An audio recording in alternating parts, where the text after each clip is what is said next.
नमस्कार महाराष्ट्र, मी सुबोध कांबळे यूट्यूबमध्ये सर्वांचं स्वागत। रात्रीचे वाजलेत 12 आणि मी आता आहे कामुड्यामध्ये। नेहमीप्रमाणे रात्रीची लाईट गेलेली आहे। हे बघा, आता मी आहे गोकुळ डेअरीच्या इथे। हे आहे गोकुळ डेअरी। तर रात्रीचे वाजलेत 12 आणि आता लाईट गेलेली आहे आपली।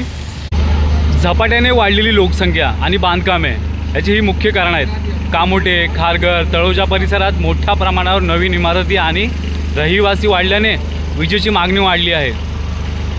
लोडशेडिंग आणि ओव्हरलोड, काही भागात ट्रान्सफॉर्मर किंवा वीज वाहिन्यांवर जास्त भार आल्यास वीज पुरवठा खंडित होऊ लागला आहे। दुरुस्ती आणि देखभालाची कामे, महावितरणकडून वीज वाहिन्या, सबस्टेशन किंवा ट्रान्सफॉर्मरची देखभाल केली जात असल्यास तात्पुरता वीज पुरवठा बंद केला जातो। पावसाळा आणि हवामान, जोरदार पाऊस, वादळी वारे, झाडांच्या फांद्या, तारा पडणे याशिवाय वीज वारंवार जाऊ शकते। हे बघा, आता मी कामट्यामध्ये आहे, गोकुळ डेअरीच्या बाजूलाच आहे। संपूर्ण तुम्हाला काळोख दिसतोय बघा। या काळोखात तुम्हाला मी काय दाखवणार, संपूर्ण काळोखच आहे।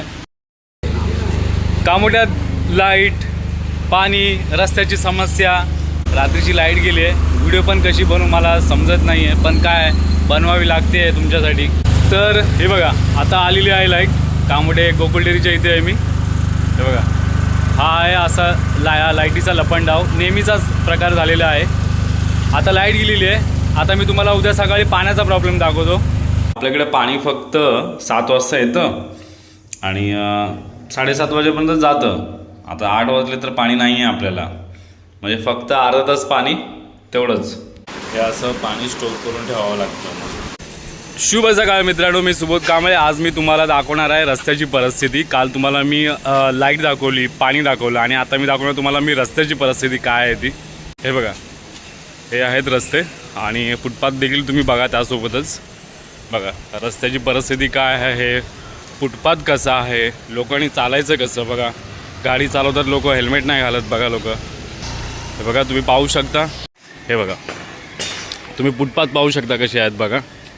आणि हे तुम्ही रस्ते पाहू शकता बघा कसे आहेत। रस्त्याचं काम काढलं आहे, त्यामुळे हे रस्ते असे दिसतात बघा तुम्हाला। हे बघा,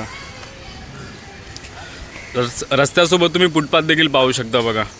फुटपाथवरून चालायला असतं लोकांना, तर ही अशी परिस्थिती करून ठेवलेली आहे। हे बघा, हे बघा, हा आहे फुटपाथ।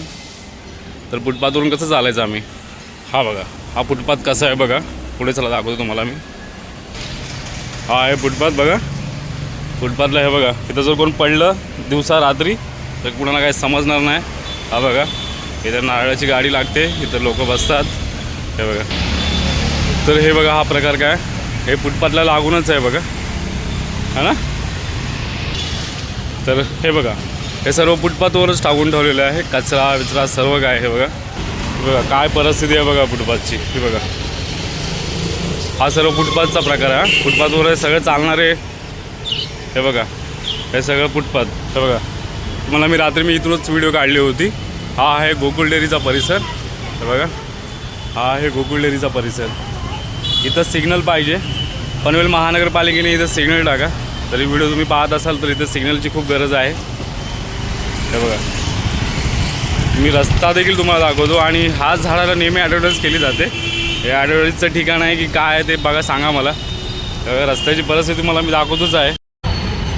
मित्रांनो, आज आपण एक कठीण पण महत्त्वाच्या प्रश्नांवर बोलणार आहोत। पनवेलमध्ये पाणी नाही, वीज वारंवार जाते, रस्त्यावर खड्डे आहेत, वाहतूक कोंडी वाढत आहे। पण प्रश्न असा की डॉक्टर भीमराव रामजी आंबेडकर यांनी ज्या भारताचे स्वप्न पाहिले होते तो भारत असा होता का? आणि दुसरा प्रश्न, लोक बाबासाहेबांना आदर करतात पण त्यांच्या विचारांशी संबंधित पक्षांना मतं का देत नाहीत? चला याचा विचार करूया। बाबासाहेब काय म्हणाले असते? बाबासाहेबांनी संविधान लिहिले, पण त्यांनी फक्त मतदानाचा अधिकार दिला नाही, त्यांनी नागरिकांना प्रश्न विचारण्याचा अधिकार दिला। त्यांचे प्रसिद्ध वाक्य होते, शिका, संघटित व्हा आणि संघर्ष करा। याचा अर्थ काय? जर तुमच्या भागात पाणी नसेल, वीज नसेल, रस्ते खराब असतील तर फक्त सोशल मीडियावर तक्रार करून चालणार नाही। लोकांनी संघटित होऊन प्रशासनाला जबाबदार धरले पाहिजे। लोक वंचितला मतं का देत नाहीत हा प्रश्न अनेक लोक विचारतात। त्याची काही कारणे आहेत। अनेक मतदार विकास कामांवर मतदान करतात, काही मतदार जाती आणि सामाजिक समीकरणानुसार मतदान करतात, काहींना वाटते की मोठ्या पक्षांनाच जिंकण्याची संधी असते, अनेकांना स्थानिक उमेदवार जास्त महत्त्वाचा वाटतो. पक्षांची संघटना आणि कार्यकर्ते किती मजबूत आहेत यावर परिणाम होतो. याचा अर्थ असा नाही की लोक बाबासाहेबांना नाकारतात. बहुतेक लोक बाबासाहेबांचा सन्मान करतात, परंतु मतदान करताना अनेक वेगवेगळे घटक काम करतात. जर वंचित जिंकली तर काय होऊ शकते हे भविष्याचे अनुमान आहे.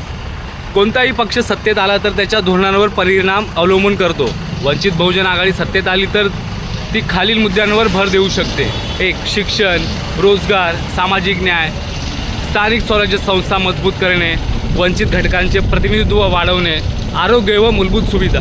परंतु कोणताही पक्ष आला तरी यश हे प्रशासन, अर्थसंकल्प, नेतृत्व आणि अंमलबजावणीवर अवलंबून असते. पनवेलचा प्रश्न. पनवेलकरांनी स्वतःला प्रश्न विचारायला हवा. पाणी का नाही? वीज का जाते? रस्ते वारंवार का खराब होतात? करोडो रुपये खर्च होतात. मग समस्या कायम का आहेत? नागरिकांनी निवडून दिलेल्या प्रतिनिधींना प्रश्न विचारणे हे लोकशाहीचे कर्तव्य आहे.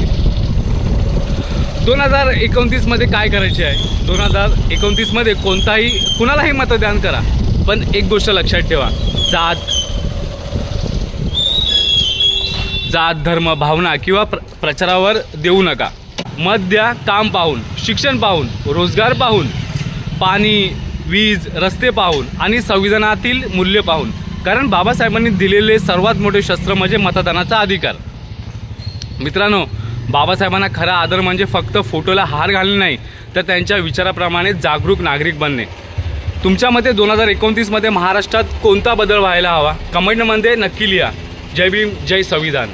असेच व्हिडिओ पाहण्यासाठी लाईक करा, शेअर करा आणि सबस्क्राईब करायला विसरू नका. आता आपण कामोठे विस्टा कॉर्नरचा इथला सिग्नल आहे. हे बघा, आता ग्रीन सिग्नल झालेला आहे. तर मी इथून माझा ग्रीन सिग्नल सोडला आणि पुढे चाललो आहे. आणि तुम्ही पाहू शकता की इथे नेहमी नियम तोडला जातो. सिग्नल वगैरे पाळला नाही जात, हेल्मेट नाही घातलं जाईल. तर आता आपण खांडेश्वर स्टेशनला आलेलो आहोत. आणि पार्किंग तुम्ही पाहू शकता की बाजूला बिल्डिंग बनली आहे पार्किंगची. हे आता आपण खांडेश्वर रेल्वे स्टेशनला आलेलो आहोत. हे पाहतो आपण खांडेश्वर रेल्वे स्टेशन. आणि ते बघा, ती पुढे पार्किंगची बिल्डिंग आहे. 5 माळ्याची बिल्डिंग आहे. तिथे पार्किंग चालू होणार आहे.